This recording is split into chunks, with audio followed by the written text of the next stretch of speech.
बच्चों, छायाकार एवं पत्रकार बंधुओं, हम हर वर्ष की भांति इस वर्ष भी बाबा साहब का जन्मदिन मना रहे हैं। मैंने इतिहास में किसी स्वतंत्रता सेनानी को एक बात कहते हुए कहा था कि सिर्फ 3 दिन आजादी आजादी आजादी कहने से हमें आजादी नहीं मिल सकती। उसी प्रकार हम साल में एक बार बाबा साहब को याद करते हैं, उनका जन्मदिन मनाते हैं, इससे भी हमें आजादी नहीं मिल सकती। मैं बाबा साहब के 3 मूल मंत्रों में से एक मूल मंत्र जो शिक्षा है उस पर थोड़ा सा जोर दूंगा, क्योंकि अगर व्यक्ति शिक्षित नहीं है तो वो पशु समान है। आज के परिप्रेक्ष्य में शिक्षा का गिरता स्तर एक बहुत चिंता का विषय है।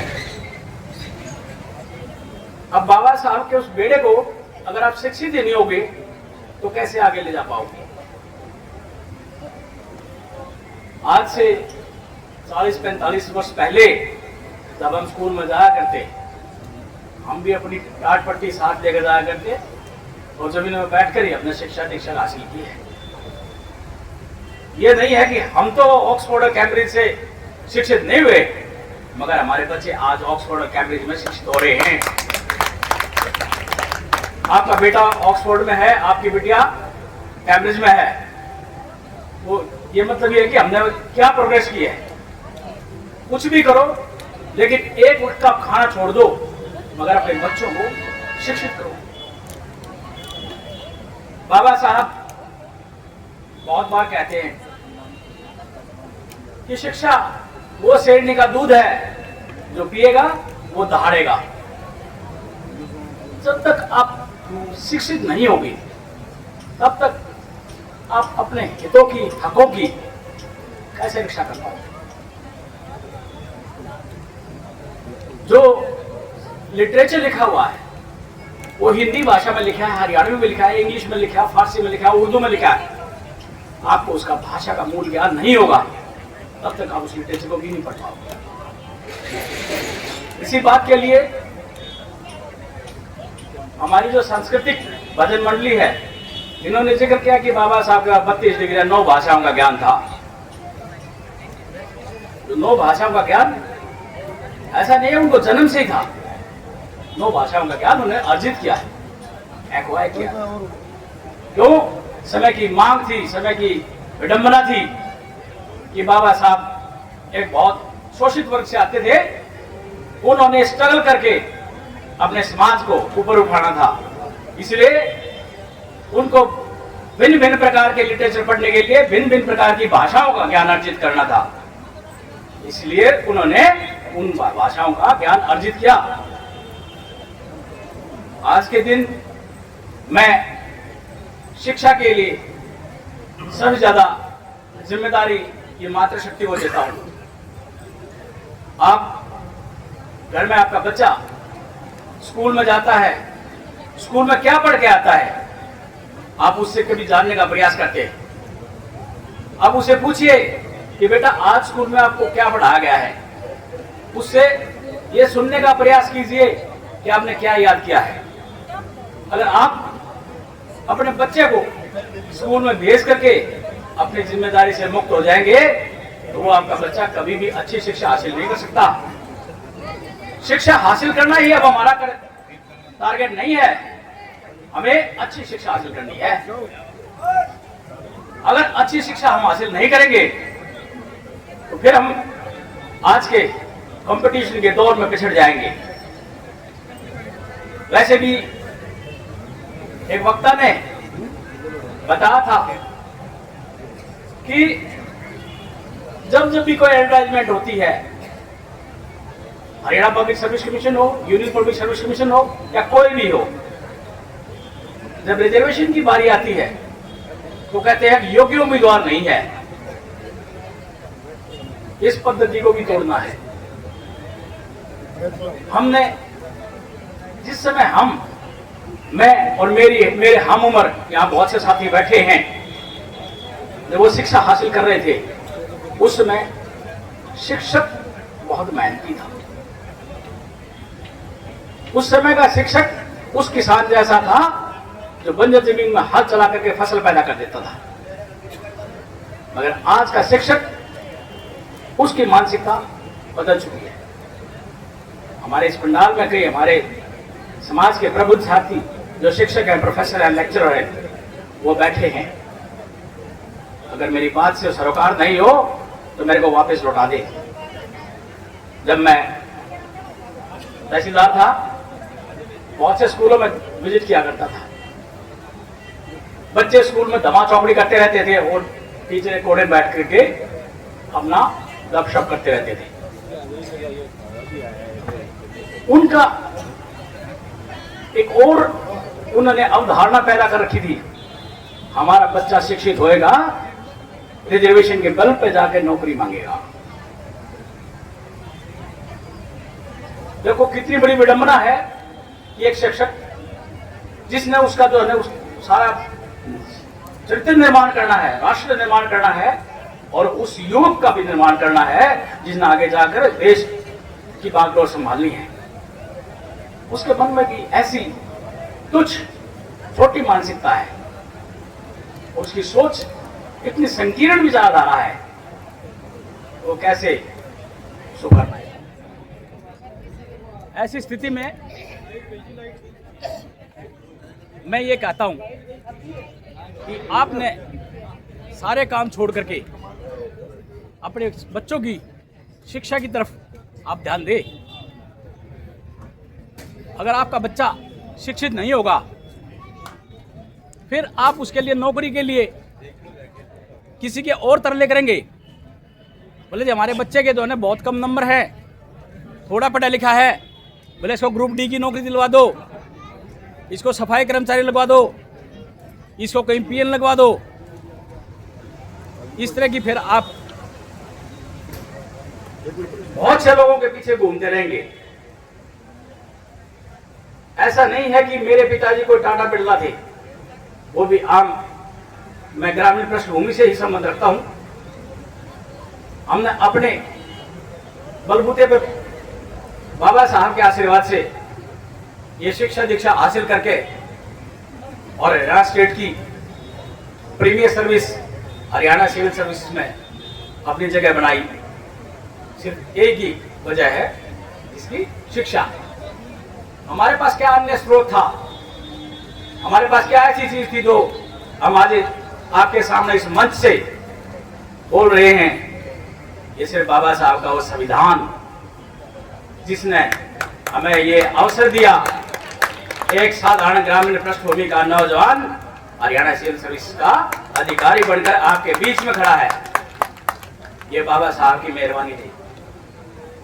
बहुत से लोग बाबा साहब को जाति वर्ग विशेष से जोड़कर देखते हैं। ये उन लोगों की भी बहुत संकीर्ण मानसिकता है।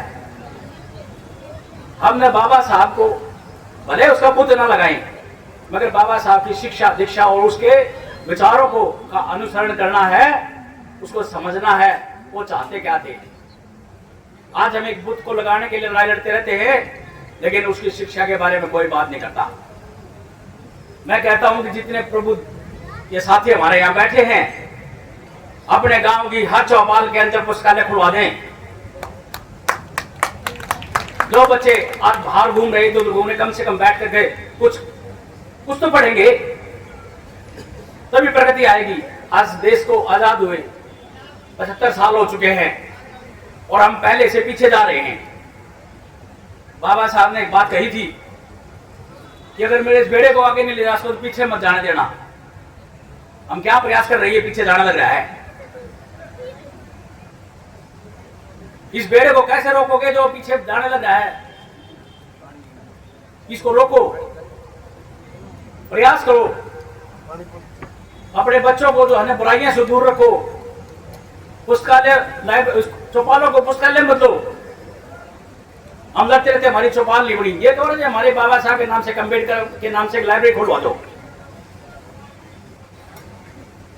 सारे मिलकर योगदान करेंगे। लाइब्रेरी, हर गांव में लाइब्रेरी होनी चाहिए, हर गांव में पुस्तकालय होना चाहिए, और हर गांव में जो है ना आधुनिक टेक्नोलॉजी के सामान, लैपटॉप, कंप्यूटर, ये सब होने चाहिए उसके अंदर। क्यों नहीं होने चाहिए? अगर हम इस टेक्नोलॉजी को छोड़ देंगे फिर भी छोड़ जाएंगे। हमने अपने बच्चों को उस दौड़ में आगे निकालना है जिसमें ग्रामीण पृष्ठभूमि के साथ साथ शहरों के कॉन्वेंट स्कूल के एजुकेटेड बच्चे आपके बच्चों के साथ कंपटीशन करते हैं। तब आपका बच्चा उस दौड़ में आगे जाएगा, तब आपकी सही प्रगति होगी, तब आप बाबा साहब के मिशन को कैरी कर सकते हैं। नहीं तो सिर्फ आप एक दिन बाबा साहब का जन्मदिन मना करके और आप यहां से बैठ कर घूम के चले जाएंगे, और इसका कोई फायदा नहीं है। भले मत मना करो बाबा साहब का जन्मदिन, मगर उसकी जो है ना सोच को आगे बढ़ाओ, तब बात बढ़ेगी। आपने आज एक प्रण लेना है। एक बुजुर्ग यहां मंच से बहुत बड़ी बात क्या कहते हैं, यहां तक सोचो दोस्तों, कहता मैं कभी भी किसी मंदिर में नहीं जाऊंगा,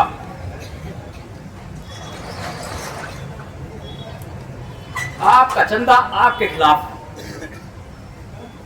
इस बात का गहनता सोच करना, मंच के माध्यम से ज्यादा बड़ी बात नहीं कहता मैं। आपका पैसा आपके खिलाफ, और किसको दे रहे हो, वो क्या कर रहा है। बोले पैसा, बोले जी भगवान का पैसा, मेरा पैसा। और कौन सा भगवान आपसे पैसे मांगने वाला है? कोई भगवान पैसे नहीं मांगता आपसे। लेकिन आप बाबा साहब को छोड़कर बोला दे फलाना गुरु, दखड़ा गुरु, मकड़ा गुरु, दुनिया भर के गुरु बना रखे। बोले अपनी मां को तो मां कहना नहीं, और दूसरे को तो जाकर घर में माता जी नमस्ते। इस धारणा को जल्दी त्याग दो, बहुत बड़ी समस्या हो आप। और ये माता मेरे बीच में जो बैठी है ना, सबसे बड़ी जिम्मेदारी इन्हीं के ऊपर है। ये काली पीली माता मसाली सब छोड़ दो, ये कुछ नहीं होता है।